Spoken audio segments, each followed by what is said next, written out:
প্রথমেই দেখে নেব আজকের বাছাই করা 40টি তাজা সংবাদ। শুরুতেই শিরোনাম। বেলডাঙ্গায় প্রতিবাদের নামে গুন্ডামি, সীমাহীন অরাজকতা, কেন 30 ঘন্টার পর অ্যাকশন, কি যুক্তি পুলিশের?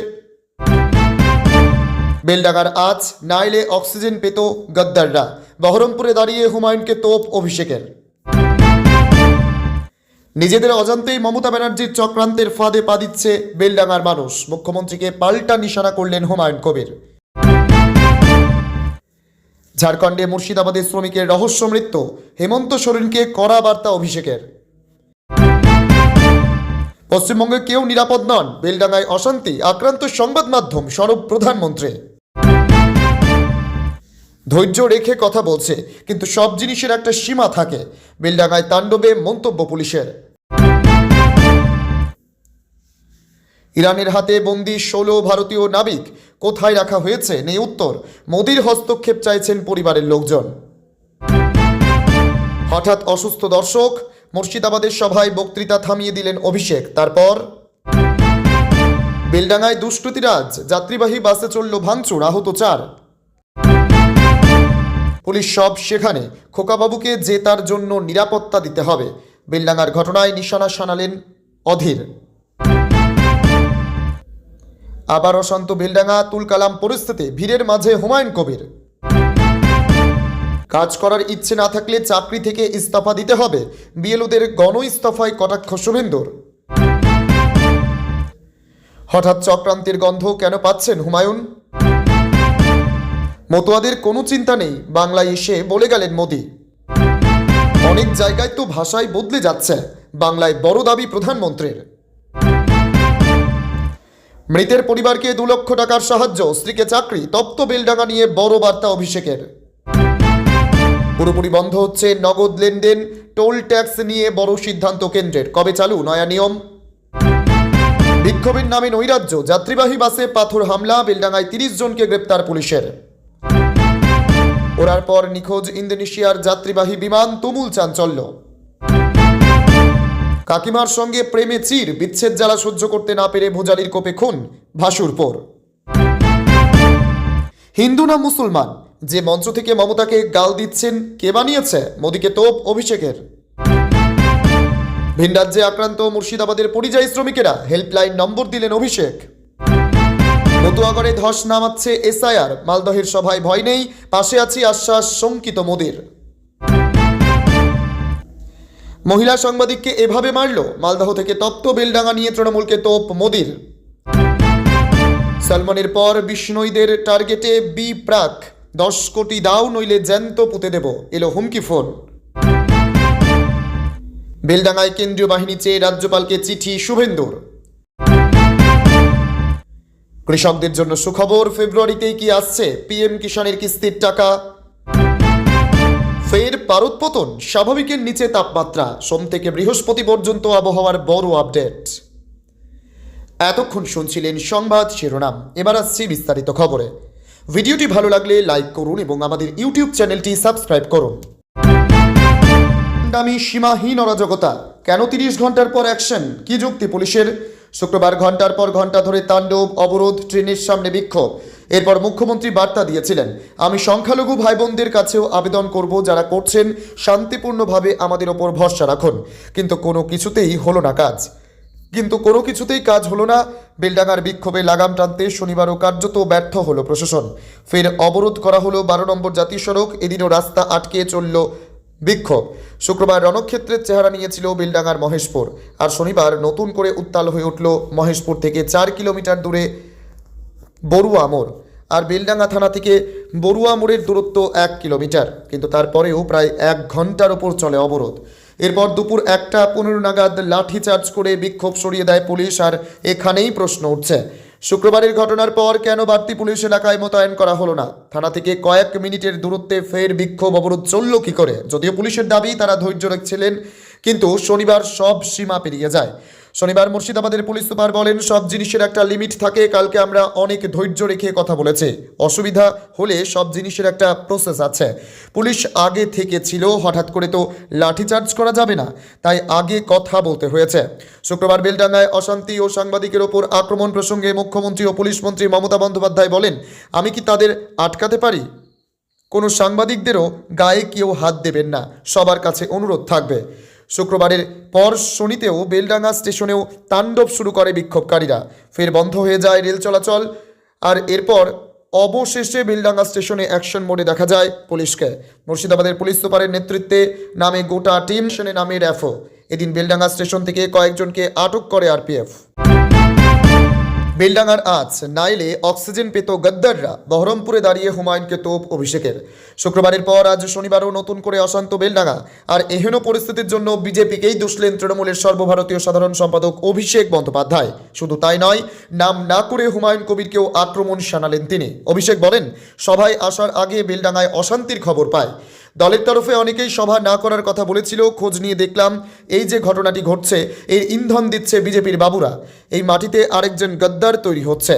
সে তার কথায় বহরমপুরে সভা করতে না আসলে গদ্দারদের অক্সিজেন দেওয়া হতো। ঝাড়খণ্ডে আলাউদ্দিন শেখের মৃত্যুর খবর পাওয়ার পরেই গতকাল শুক্রবার জ্বলে ওঠে বেলডাঙ্গা। স্থানীয় স্টেশনে আটকে দেওয়া হয় ট্রেন, এমনকি ঘন্টার পর ঘন্টা চলে রাস্তা অবরোধ। চূড়ান্ত ভোগান্তির মধ্যে পড়তে হয় সাধারণ মানুষকে।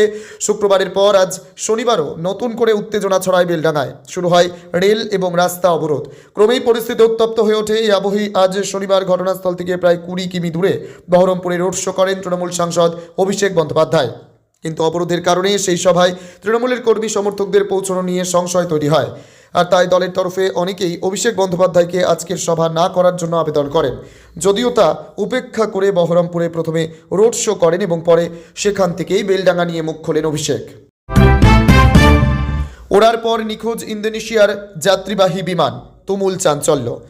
ফিরল MH370 বিমান দুর্ঘটনার স্মৃতি। শনিবার ওড়ার পরই নিখোঁজ হয়ে গেল ইন্দোনেশিয়ার একটি যাত্রীবাহী বিমান। উড়ানটিতে ক্রু সমেত মোট 11 জন যাত্রী ছিলেন। গোটা ঘটনাকে কেন্দ্র করে তুমুল চাঞ্চল্য ছড়িয়ে পড়েছে। বিমানটি দুর্ঘটনার কবলে পড়েছে কিনা তাও এখনও স্পষ্ট নয়। এটিআর 42-500 নামে ওই উড়ানটি শনিবার বেলায় ইন্দোনেশিয়ার জোগকার্তা থেকে মাকাসার উদ্দেশ্যে রওনা দিয়েছিল। বিমানবন্দর থেকে ওড়ার কিছুক্ষণ পর আচমকা সেটির সঙ্গে যাবতীয় যোগাযোগ ছিন্ন হয়ে যায়। তবে সরকারিভাবে এখনও ওই বিমান সংস্থা কিছুই জানায়নি। তবে মুখ খুলেছে ইন্দোনেশিয়ার সরকার। সে দেশের পরিবহন মন্ত্রকের এক আধিকারিক জানিয়েছে, বিমানটিকে খোঁজার চেষ্টা চলছে, যুদ্ধকালীন তৎপরতায় চলছে কাজ। সমস্ত তথ্য পাওয়ার পরেই বিমান সংস্থা বিবৃতি দেবে বলে সূত্রের খবর। হিন্দু না মুসলমান, যে মঞ্চ থেকে মমতাকে গাল দিচ্ছেন কে বানিয়েছে? মোদীকে তোপ অভিষেকের।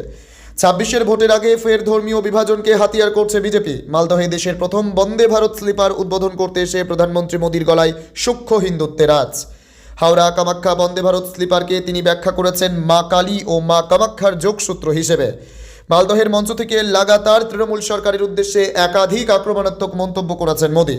বহরমপুর থেকে তারই পাল্টায় হিন্দু মুসলিম বিভাজনের তীব্র বিরোধিতা করলেন তৃণমূলের সর্বভারতীয় সাধারণ সম্পাদক অভিষেক বন্দ্যোপাধ্যায়। তার সপাট প্রশ্ন, যে মঞ্চ থেকে মমতাকে গাল দিচ্ছেন কে বানিয়েছে? হিন্দু না মুসলমান? এ প্রসঙ্গে তিনি আরও বেশ কয়েকটি উদাহরণ দিয়েছেন। সাফ বুঝিয়ে দিয়েছেন, ধর্মীয় বিভাজনের রাজনীতি দিয়ে বঙ্গ জয় করা যায়নি, যাবেও না। মালদহের মঞ্চ থেকে লাগাতার তৃণমূল সরকারের উদ্দেশ্যে একাধিক আক্রমণাত্মক মন্তব্য করেছেন মোদী। বহরমপুর থেকে তারই পাল্টায় হিন্দু মুসলিম বিভাজনের তীব্র বিরোধিতা করলেন তৃণমূলের সর্বভারতীয় সাধারণ সম্পাদক অভিষেক বন্দ্যোপাধ্যায়। তার সবার প্রশ্ন, যে মঞ্চ থেকে মমতাকে গাল দিচ্ছেন কে বানিয়েছে? হিন্দু না মুসলমান? শনিবার অভিষেক বহরমপুরে যেখানে রোড শো করেন সেখান থেকে মাত্র 20 কিলোমিটার দূরে বেলডাঙ্গা, যেখানে গত দুদিন ধরে জনবিক্ষোভে উত্তপ্ত পরিস্থিতি। খবর সংগ্রহ করতে গিয়ে উন্মত্ত জনতার হাতে ব্যাপকভাবে প্রহৃত হয়েছে সাংবাদিকরা। সাধারণ মানুষ বিপদে। শনিবার বঙ্গে এসে বেলডাঙ্গা অশান্তির নেপথ্যে সরাসরি তৃণমূলকে দায়ী করেছেন। তার অভিযোগ, তৃণমূলের গুন্ডারাই এ কাজ করেছে। বহরমপুরের সভা থেকে বেলডাঙ্গা নিয়ে পাল্টা বিজেপিকেই দুষলেন অভিষেক। তৃণমূলের সর্বভারতীয় সাধারণ সম্পাদকের অভিযোগ, উস্কানি দিচ্ছে গদ্দাররা। তবে জনগণকে সতর্ক থাকতে হবে, কোনো প্ররোচনায় পা দেবেন না, আইন নিজের হাতে তুলে নেবেন না, শান্ত থাকুন। কাকিমার সঙ্গে প্রেমে চির, বিচ্ছেদ জ্বালা সহ্য করতে না পেরে ভোজালির কোপে খুন ভাসুরপর। কাকিমার সঙ্গে বছর খানেকের বেশ সময় ধরে বিবাহ বহির্ভূত সম্পর্ক ছিল। সম্প্রতি সেই সম্পর্কে চির ধরে বিচ্ছেদ যন্ত্রণা সহ্য করতে না পেরে চরম ঘটনা ঘটিয়ে ফেলল ভাসুরপো। সুযোগ পেয়ে কাকিমাকে কুপিয়ে খুনের অভিযোগ উঠল যুবকের বিরুদ্ধে। শনিবার দুপুরে পশ্চিম মেদিনীপুরের কেশপুরের এই নৃশংস ঘটনায় শিউরে উঠছেন স্থানীয় বাসিন্দারা। এলাকায় চাঞ্চল্য, যদিও এই ঘটনায় এখনও অধরা অভিযুক্ত। পুলিশ সূত্রে খবর, কেশপুরের বসনচক গ্রামের বাসিন্দা পূজা বাগ, বয়স 28 বছর। তার সঙ্গে গত প্রায় 2 বছর ধরে ভাসুরপো বিদেশ বাগের সঙ্গে বিবাহ বহির্ভূত সম্পর্ক রয়েছে। ইদানিং সেই সম্পর্কে খানিকটা চিট ধরে। দুজনের মধ্যে সম্পর্ক ভালো ছিল না, এসব জানিয়েছেন স্থানীয় গ্রাম পঞ্চায়েত সদস্য সহদেব দলুই। তিনি জানিয়েছে প্রায় 1.5-2 বছর ধরে ওদের মধ্যে প্রেমের সম্পর্ক ছিল, হয়তো ইদানিং সম্পর্কে চির ধরেছিল, যা সহ্য করতে পারেনি ভাসুরপো বিদেশ। শনিবার সকালে কাকিমা পূজা বাগ যখন নিজের লঙ্কা চাষের জমিতে চাষের কাজ করছিলেন, তখনই সেখানে হাজির হয় বিদেশ। কোনো কিছু বুঝে ওঠার আগেই পূজার পেটে ভোজালি চালিয়ে দেয় বলে অভিযোগ। গুরুতর জখম অবস্থায় পূজা বাগকে মেদিনীপুর মেডিকেল কলেজ হাসপাতালে আনার পথে মৃত্যু হয় তার। এই ঘটনায় গোটা এলাকা জুড়ে চাঞ্চল্যের সৃষ্টি হয়েছে। সহদেব দলুইয়ের কথায় পেটে ও পিঠে একাধিক ভোজালির আঘাত করা হয়েছে। ভোজালির চোটে পেটের নাড়িভুড়ি পর্যন্ত বেরিয়ে গিয়েছে। তড়িঘড়ি গাড়ির ব্যবস্থা করে তাকে মেদিনীপুর মেডিকেল কলেজ হাসপাতালে পাঠানো হয়, কিন্তু পথেই তার মৃত্যু হয়েছে। ঘটনার পর থেকেই পলাতক ভাসুরপো বিদেশ, তার খোঁজে তল্লাশি শুরু করেছে পুলিশ। মতুয়াগড়ে ধস নামাচ্ছে এসআইআর। মালদহের সভায় ভয় নেই, পাশে আছির আশ্বাস শঙ্কিত মোদির। এসআইআর তালিকায় বহু মতুয়ার নাম বাদ যাওয়ার আশঙ্কা, আর তা নিয়ে চলছে জোর রাজনৈতিক চাপানোতর। তার ফলে আসন্ন বিধানসভা নির্বাচনে মতুয়াগড়ে বিজেপি বিপাকে পড়বে বলেই মনে করছে ওয়াকিবহল মহল। এই পরিস্থিতিতে ড্যামেজ কন্ট্রোলে মোদি মালদহের মাটিতে দাঁড়িয়ে কাউকে ভয় না পাওয়ার অভয়বাণী দিলেন তিনি। মোদি বলেন, যাদের টাকার অভাব নেই তারাও বের করে দিচ্ছে, বের করে দিতে হবে। তৃণমূল এদের সাহায্য করছে, এরা কি আপনার ক্ষতি করছে না? বিজেপি এলে তাড়াবে, বড় অ্যাকশন নেবে। বাংলায় এটা বড় সমস্যা। মন দিয়ে শুনুন, মোদির গ্যারেন্টি, মতুয়াদের নাম বাদ গিয়েছে। পড়শি দেশ থেকে ধর্মীয় নির্যাতিতা হয়ে এসেছেন, ভয় নেই। ভারতে তাদের থাকার অধিকার আছে। বাংলায় পরিবর্তন আসবেই, বিজেপির দায়িত্ব এটা। মন দিয়ে শুনুন, মোদির গ্যারেন্টি, মতুয়াদের নাম বাদ গিয়েছে। পড়শি দেশ থেকে ধর্মীয় নির্যাতিত হয়ে এসেছেন, ভয় নেই। ভারতে তাদের থাকার অধিকার আছে। রাজ্যে আক্রান্ত মুর্শিদাবাদের পরিযায়ী শ্রমিকেরা, হেল্পলাইন নম্বর দিলেন অভিষেক। ঝাড়খণ্ডে কাজে গিয়ে মৃত্যু হয়েছে মুর্শিদাবাদের পরিযায়ী শ্রমিক আলাউদ্দিন শেখের, তা নিয়ে তোলপাড় জেলার রাজনীতি। এই পরিস্থিতিতে মুর্শিদাবাদের পরিযায়ী শ্রমিকদের জন্য হেল্পলাইন নম্বর দিলেন তৃণমূল সাংসদ অভিষেক বন্দ্যোপাধ্যায়। তার পরামর্শ, পরিযায়ী শ্রমিকেরা সমস্যায় পড়লেই যেন সেই হেল্পলাইন নম্বরে ফোন করেন। গত বছরের মাঝামাঝি সময় থেকেই ভিন রাজ্যে বাংলাভাষী পরিযায়ী শ্রমিকদের ওপর হেনস্থার অভিযোগকে কেন্দ্র করে তোলপাড় বঙ্গ রাজনীতি। বাঙালি বিদ্বেষের কারণে অনেককে শ্রমিককে খুন হতে হয়েছে বলেও অভিযোগ।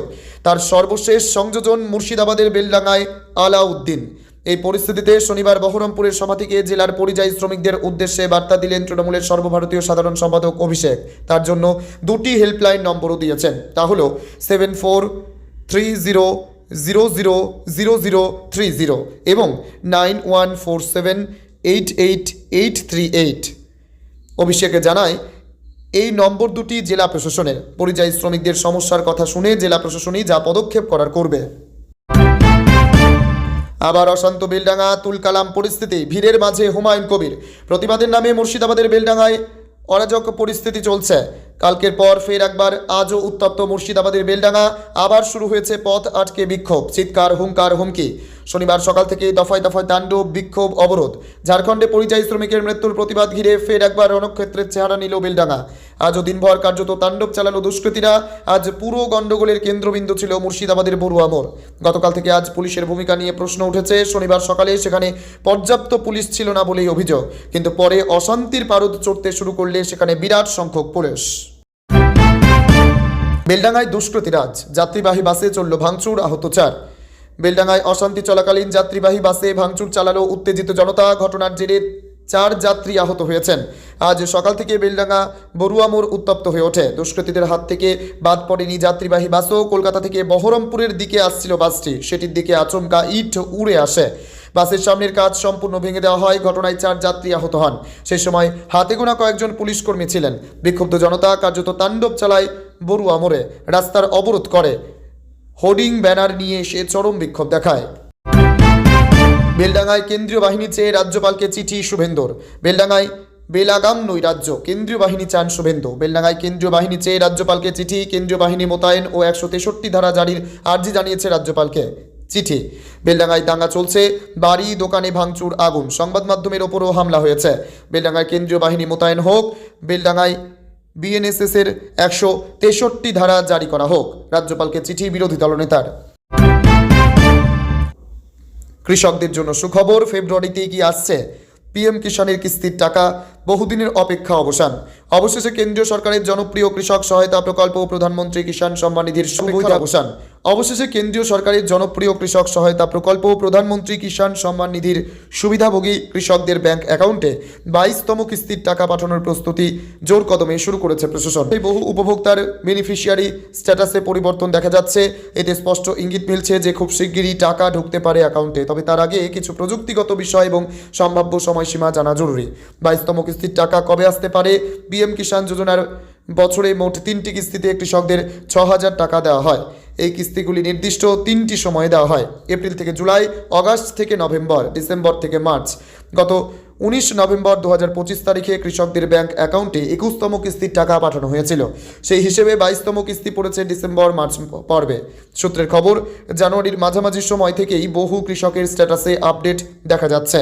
তাই আশা করা হচ্ছে ফেব্রুয়ারি মাসে অথবা খুব দেরি হলে মার্চের মধ্যেই 22তম কিস্তির টাকা অ্যাকাউন্টে ক্রেডিট হয়ে যাবে, যদিও এখনও সরকারিভাবে নির্দিষ্ট কোনো তারিখ ঘোষণা করা হয়নি। ফের পারদ পতন, স্বাভাবিকের নিচে তাপমাত্রা। সোম থেকে বৃহস্পতি পর্যন্ত আবহাওয়ার বড় আপডেট। আপাতত দুদিন স্বাভাবিকের নিচে তাপমাত্রা। আজ ও কাল কলকাতায় 13 ডিগ্রি সেলসিয়াসের কাছাকাছি থাকবে পারদ। সোমবার থেকে বুধবারের মধ্যে 14 থেকে 16 ডিগ্রি সেলসিয়াসে পৌঁছতে পারে তাপমাত্রা। জেলার ক্ষেত্রেও তাপমাত্রা বাড়বে সোমবার থেকে। দক্ষিণবঙ্গের পশ্চিমের জেলায় 10 থেকে 13 ডিগ্রি সেলসিয়াসে তাপমাত্রা উঠতে পারে। বৃহস্পতিবার থেকে ফের তাপমাত্রা সামান্য নামতে পারে অথবা একই রকম থাকবে পরবর্তী কয়েকদিন। উত্তরবঙ্গে আপাতত স্বাভাবিকের কাছাকাছি থাকবে তাপমাত্রা। তাপমাত্রার বড়সড় পরিবর্তনের তেমন কোনো সম্ভাবনা নেই আগামী 5 থেকে 7 দিন। কুয়াশা আগামীকাল থেকে বাড়বে। দক্ষিণবঙ্গে আগামীকাল রবিবার নদিয়া, মুর্শিদাবাদ, বীরভূম, পূর্ব পশ্চিম বর্ধমান, হুগলিতে ঘন কুয়াশার সতর্কবার্তা। সোমবার কুয়াশা থাকবে দক্ষিণবঙ্গের নদিয়া, মুর্শিদাবাদ, বীরভূম, পূর্ব ও পশ্চিম বর্ধমান এই জেলাগুলিতে। উত্তরবঙ্গের কুয়াশার ঘনঘটা বেশি থাকবে মালদা ও উত্তর দিনাজপুর, কোচবিহার, জলপাইগুড়ি এবং দার্জিলিং জেলাতে। সব জেলাতেই হালকা থেকে মাঝারি কুয়াশার সম্ভাবনা। সরস্বতী পুজোয় অবশ্য স্বাভাবিক থাকবে তাপমাত্রা। তেমনই পূর্বাভাস। আগামী দুদিন একই রকম থাকলেও স্বাভাবিকের নিচেই থাকবে সর্বনিম্ন তাপমাত্রা। সোমবার থেকে 2 থেকে 3 ডিগ্রি বেড়ে স্বাভাবিকের কিছুটা উপরে যাবে সর্বনিম্ন তাপমাত্রা। সরস্বতী পুজোর দিন সামান্য নেমে স্বাভাবিক তাপমাত্রায় ফিরতে পারে পারদ। অর্থাৎ সরস্বতী পুজোর সকাল সন্ধ্যা মনোরম আবহাওয়া থাকবে। হালকা শীতের আমেজ থাকলেও রোদ উঠে বেলার দিকে হালকা উষ্ণতায় ছোঁয়া ফেলতে পারে। তবে সরস্বতী পুজোয় ঘন কুয়াশার দাপট থাকার সম্ভাবনা কম। সকালে হালকা মাঝারি কুয়াশা, মূলত পরিষ্কার আকাশ, শুষ্ক আবহাওয়া, বৃষ্টির কোনো সম্ভাবনা নেই।